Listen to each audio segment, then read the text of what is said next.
臥底美容團實測時間，今次去荔枝角做3倍乾療程，睇 IG 係單次收費，等我 check 睇下係好掂定黑掂先。Like check， 一入到去首先要換鞋，環境都幾好，有2張梳妝台，燈光呢有少少昏暗。咁而家療程師就帶我入房，等我做完再同大家報告啦。最想改善係咩問題？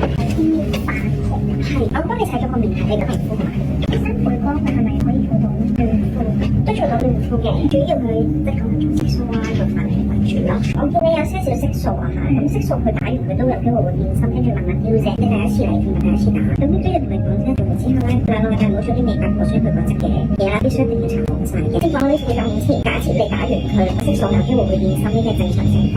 最 worst 有啲人可能會起水泡或者皮膚一笪笪咁樣都有可能嘅。咁會唔會打完比較乾？一定會嘅。做任何功能量光學儀器，一定會增加我皮膚嘅水分，所以一定要做多啲保濕。做嘅咧，但係我記得都有啲同，所以我就會跟住做呢啲。咁我哋做完之後會有個細胞機幫你做翻嘅。冇錯，可以再調整嘅。有咩時間？而家先等下調整先。我都唔記得我哋做3個。第一個做皮膚，第二個咧就係先會講啦，啲嘅色素。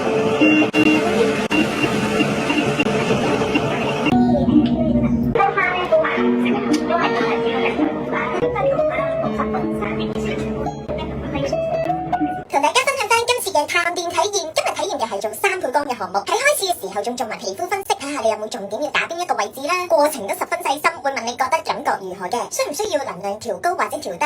check 嘅小貼士，我 search 咗嚟3倍光，其實唔係好多間都有㗎。呢一間俾我感覺打嘅時候係會好細心咁睇下你會唔會接受到呢一個能量，同埋會重點打你有色素嘅位置，會打足3 round，打嘅手法都好好，同埋會送細胞機，仲有童顏機罩。我咧就試過 M22同3倍光，個人覺得3倍光效果出色啲，因為我本身冇乜太多嘅暗瘡印，所以3倍效果對我嚟講係出色啲。但係如果有暗瘡印嘅朋友 ，M22係會好啲啊，因為 M22有唔同嘅濾片，如果暗瘡印多嘅人 ，M22反而會比較適合。最後仲有杯茶同有個點心俾你，仲送埋 mask 俾你翻屋企用添㗎。埋單直接走人，零 sale。check 係會列佢為一間好店，環境我俾4分，服務4.5分，黑箱程度0分 ，CP 值4分。想睇多啲探店影片就快啲 follow 我哋 IG 同埋 Flex 啦。